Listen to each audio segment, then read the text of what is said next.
Hello, welcome to the Active Learning Podcast. My name is Viana Maya and I am your host on this podcast.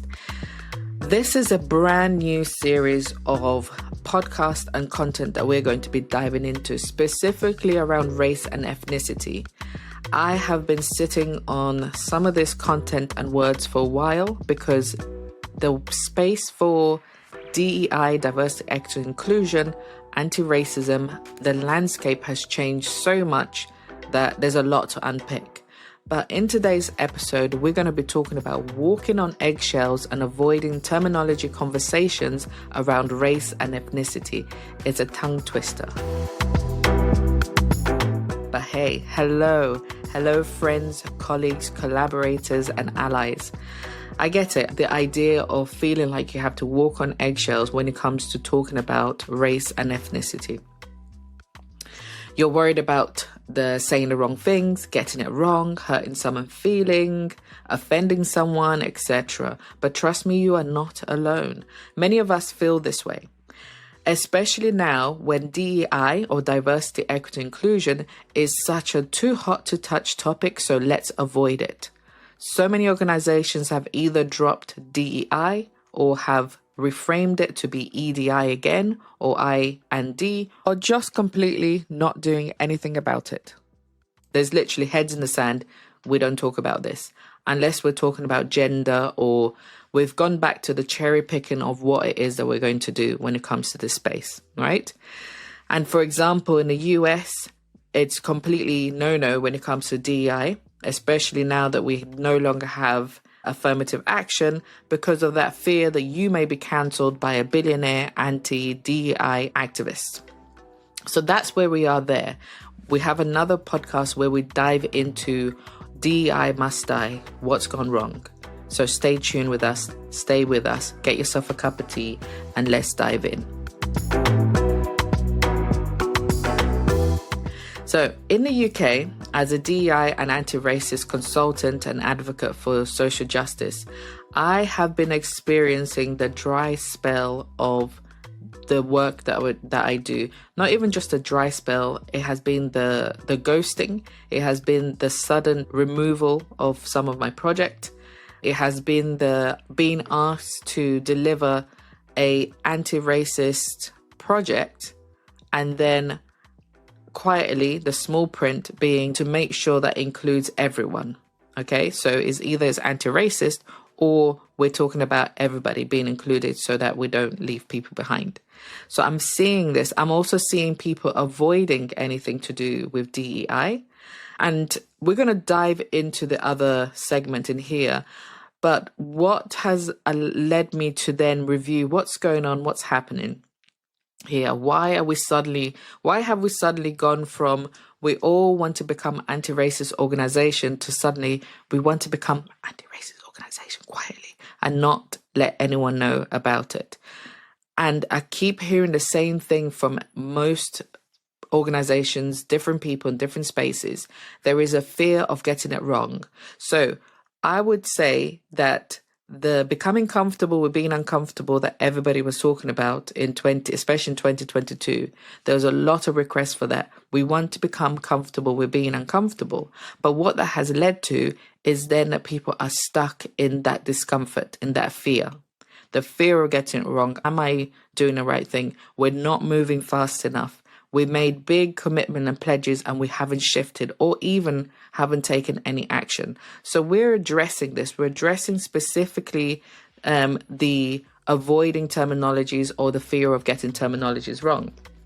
We have a guide called Beyond Label Guide that dives deeper into this for you. So check out our website and access the guide. But let's talk a little bit about that. We're going to sit today and have a heart-to-heart about this and figure out how can we do better.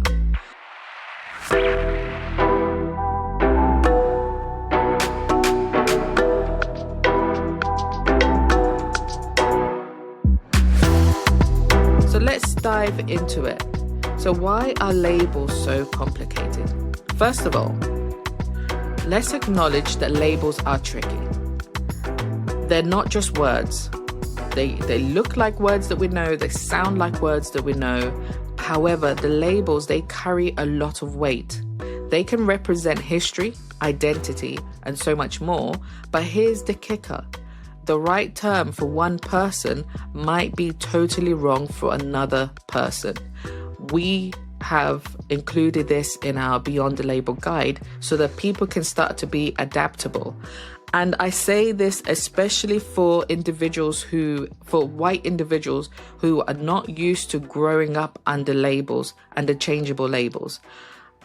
If I give you my own example of the different labels that I had to accept in my life in order to access the service, support, to grow as a businesswoman, to grow as a person, we have learned to adapt to it because for Black people, people of color, the global majority, we have been so used to being categorized and given so many different labels that it becomes a norm that we're able to shape shift under, right? For you, the individual, it's very difficult then when these labels keep changing and you don't know who are you putting in which box, even though we shouldn't be in a box. So let's acknowledge that labels are tricky and not one label, not one box will fit every single person. So why has this happened? Why is it that we have labels? This is where we go into the historical context. So why has this happened? Well, let's dive into number one, historical context. Words change meaning over time. What was acceptable once might not be now. So for example, in the 60s, 70s, 80s, politically blackness was, or politically black was acceptable label to place every single person that wasn't white under that label.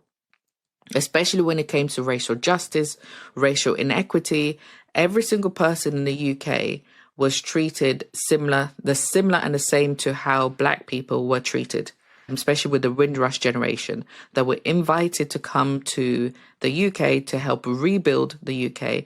We also then had the South Asian, especially the South Asian communities who were here. Some had already been here for a while because they had been contributing to the build-up of the United Kingdom.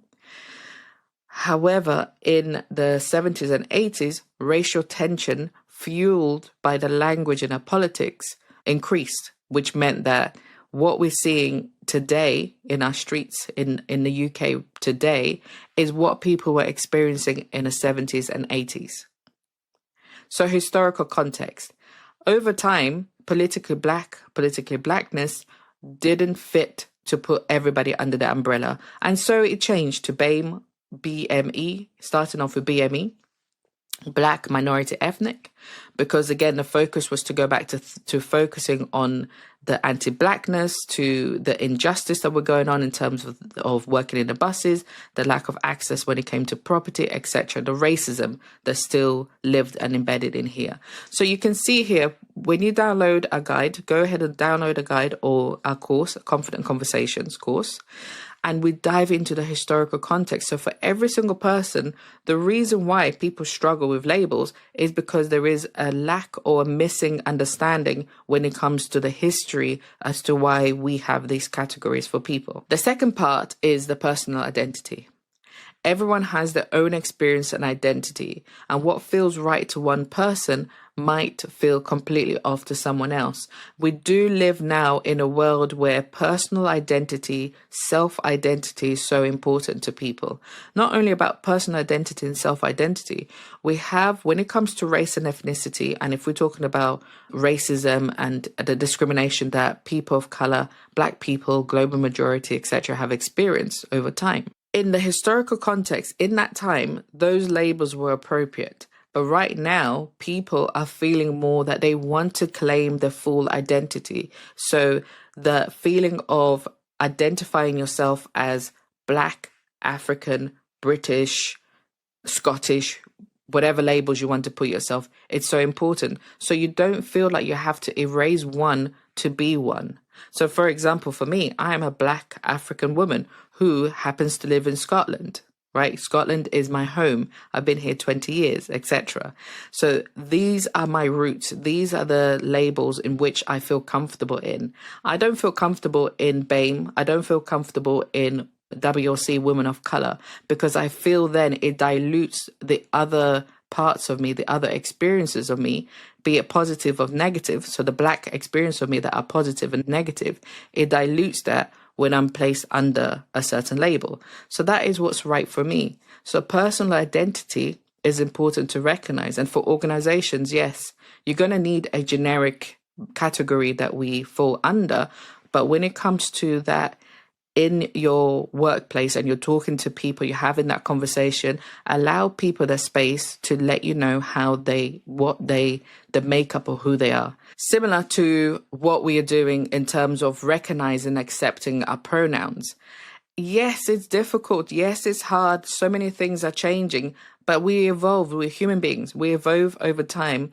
And in 10 years' time, all of this will be embedded in us. It will be second nature and we'll be comfortable with it. I think what people need to do is start to not just become comfortable with being uncomfortable, but let's become comfortable with accepting the differences that we have, the qualities that we have, the identities that we have, and how that then contributes to the whole self that we can bring into our spaces, our organizations, and then contribute to the innovation of building up the organization, contribute to the economy that is going to grow, etc. Because we're moving away from trying to box everybody and accepting that we are different, but that difference allows us to grow, right? So personal identity is so important. And then coming back to number 3, cultural sensitivity. So different cultures have different norms. There's a lot of talk about integration. So people say, you know, when you look at the language of the far rights right now, the reason they dislike certain groups of people is because they don't integrate into the community. They come here and they just speak their own language. They create their own bubbles and all that kind of stuff. But the same you could say about Brits that go to Spain and create their own Little Britain, have their own foods, have their own pubs, have their own cafes that serves their full English breakfast, etc. They're not integrating into the Spanish culture. So why is it then that people coming here have to lose everything to integrate, and then you're going there and having to take your culture and then expecting that the Spanish culture and community have to fit into you? So celebrate the cultural differences and allow that to be the norm. But also remember, as the children are born here, we have multiple cultures. I love that I'm able to dive into my African roots. I'm able to dive into my Caribbean roots because I grew up around lots of Caribbean people. My families, I have such a fusioned up family of the world. I love it. One time when we had lots of Polish communities here, majority of my friends when I first moved to Scotland were Eastern European, specifically Polish. And I love that. I got to go to Poland and learn languages and, you know, be a part of the community. And yes, there's differences there. Yes, there's challenges there. But that's how we grow and evolve. It's not by asking every single person that now you're here, you have to erase yourself, integrate to us only, lose yourself. But there's also that element of fear, isn't it? That people tend to have of seeing people who are speaking different language, having a different kind of culture, that if you haven't traveled, if you haven't expanded your network of friends and community, then it's fear. It's scary that what you knew is not the same as what it is now. So rather than the violence that we're seeing, let's seek to learn and understand and connect. And that takes us to the next session, how to learn and understand. So what can we do? The first step is to learn, really learn and understand. In 2022, we were getting into that. And I feel now is the time to go back into it. Everybody was, and I felt, and I'm going to say this, and it's probably going to trigger a few people, organization. There was a lot of shame in terms of the shame was a driver as to why people were becoming anti-racist organization. There was a lot of shame money being thrown at anything and anyone that was a Black or a person of color. They can come in and, you know, make us feel guilty about change, because some people are loving that. Let's, you know, it has to be hard, it has to be painful, it has to be uncomfortable for us to shift. So there was a lot of shame and guilt that was driving that need for change. But now that has settled, and then you can see that actually there is a benefit to becoming anti-racist organization. There is a benefit to learning, etc. Let's go back into it. Your learning is long term. It shouldn't just be a one-off workshop that you do here. It shouldn't just be a yearly thing that you do when there's a change in the environment, when there's a major social injustice, racial inequity that happens. You shouldn't wait until something happens before you do something about it. So, number one, continue to educate yourself and your organizations. There are now so many resources out there. There are books, articles, courses for you to dive in. We have created loads of different resources that you can dive in. Ask and listen. If you are unsure, just ask. But be mindful how and when you're asking. If you're at the bus stop asking people random questions, so of course they're going to say, leave me alone, right? So this thing that people are saying, the fear of getting it wrong, the fear of causing offense, take that time to learn for yourself. How and when are you having this conversation?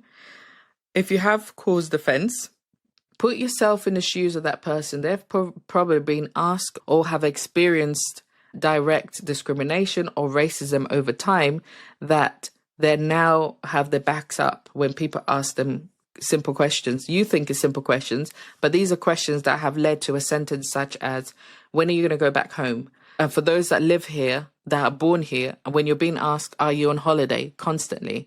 And then if you do end up having an interaction that is actually innocent, it's difficult to tell, okay? So put yourself with empathy when you're asking and talking to people. Don't take these things to heart. If a person doesn't want to have a conversation with you, then that's not the person for you. You can also book experts like myself and other people in this area who can provide you with information. But again, we have a Beyond the Label resource guide that you can go and purchase and have a good learn in there, where we provide you with usage and how not to use certain terminologies in different spaces. Stay updated. Language evolves. So allow yourself to remember that and put that into the back of your head. Put that in your back pocket as a remembrance of language evolves. So make a habit of staying in the loop about what's considered respectful, what's considered appropriate, but also remember that as language evolve, not every single person is going to evolve with it. Just because, for example, global majority is the trending terminology that's coming up at the moment, I'm still on the fence in terms of how to use that. Not to say that I think global majority is the wrong terminology. I actually think it's great because we are a global majority when you collect us all together. But in terms of location and the situation and the context of what it is that we're talking about, in some spaces in some part of the world, we are not the global majority. But again, we've put that into the guide to help you. So just to summarize in that point here, how to learn and understand. Number one, education, keep educating yourself. Number two, ask and listen. Number three, stay updated. Okay? And then let's get into the next point in here, peeling back the labels.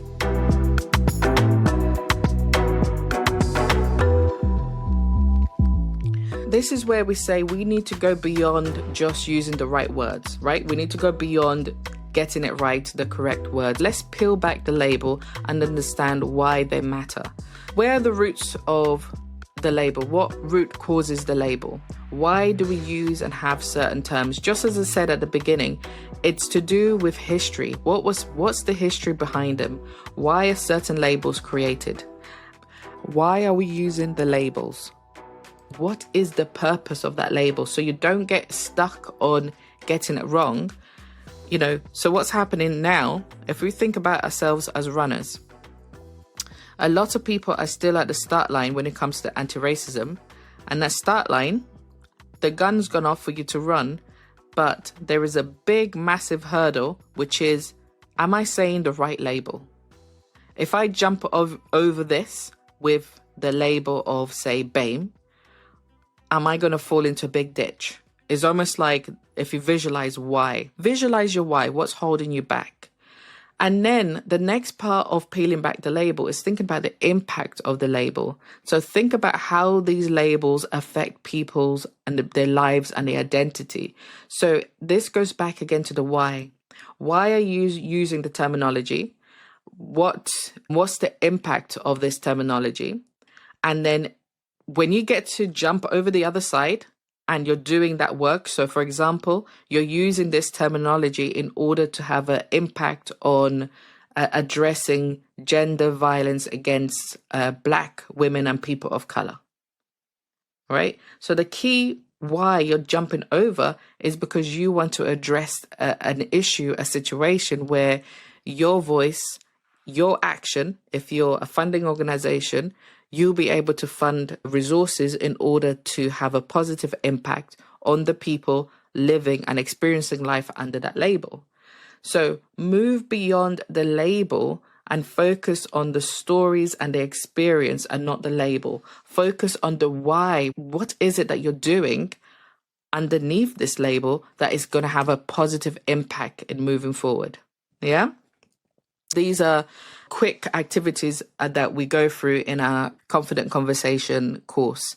So we dive into this. We'll help you to facilitate the conversation. We'll give you the resources. We'll give you scenarios within this conversation to help you dive deeper into the surface level. At the moment, the surface level is that fear. But when you get into the root issues, the root causes, and then the root solutions, we can start to move forward. But right now, we're just stuck on fear. We're stuck on discomfort and we're not shifting. And this is why we want to help you shift. So, how then do you have inclusive conversation? Let's start with this. For those of you that are listening today and you're thinking, right, you've given us the historical context. We're talking about the eggshells. I'm feeling comfortable, but how then do I have the inclusive conversation? How do I lead this inclusive conversation? So in order for you to do this, first things first is to start with the empathy and openness.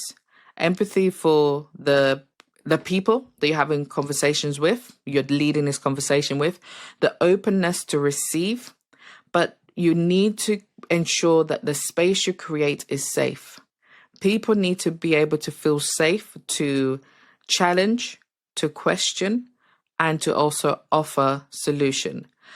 But you must make sure that if you're having this conversation, creating this space of having a conversation about race and ethnicity, and you are an organization that is a majority white organization, and you have a few ethnic minority individuals in your organization, global majority people of color in your organization, make sure that you are not leaning on this one or two people to explain to everybody the whys in which or the how their experience, their lived experience under these labels, unless they are comfortable doing so, right?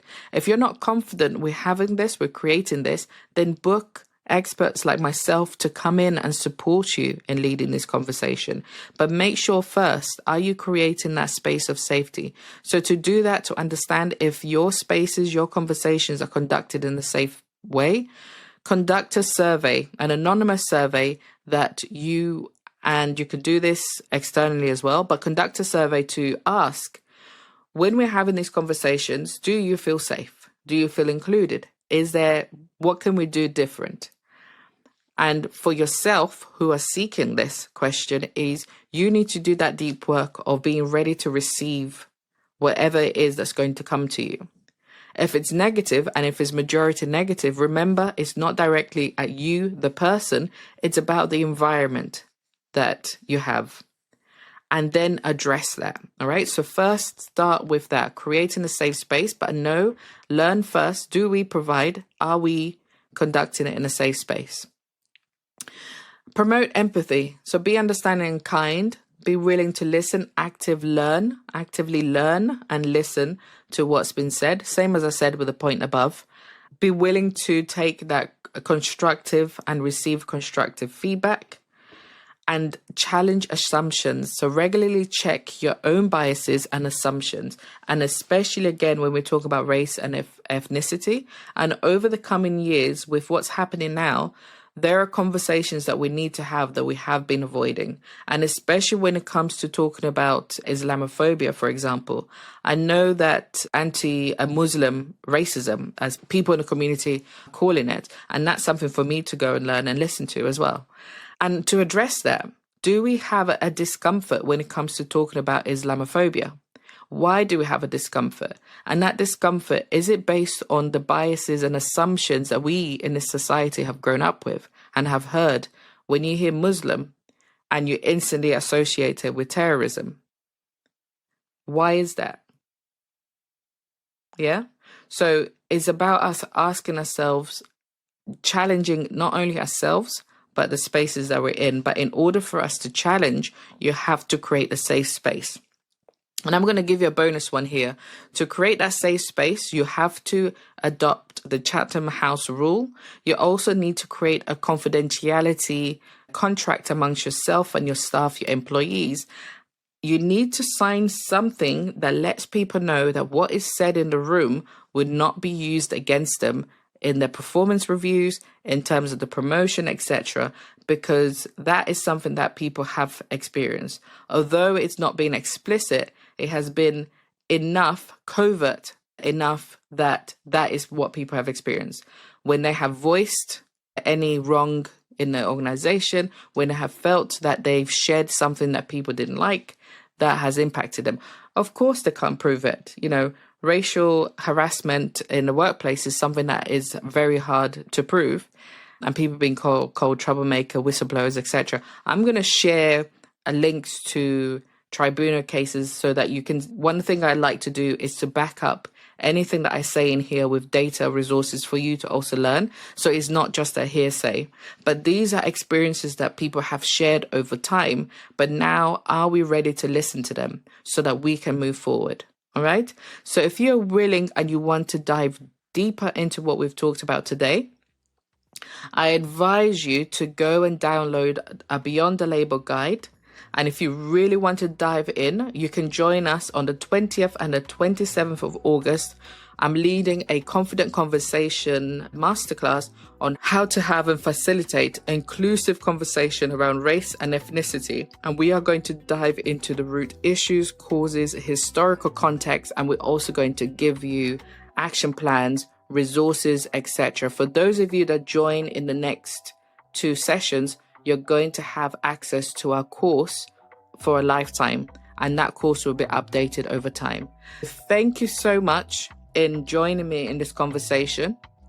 Navigating confident conversation around race and ethnicity, it is challenging, but it is important. So by learning, actively listening, being open, we can all contribute to becoming more inclusive and understanding, especially in how we communicate with each other.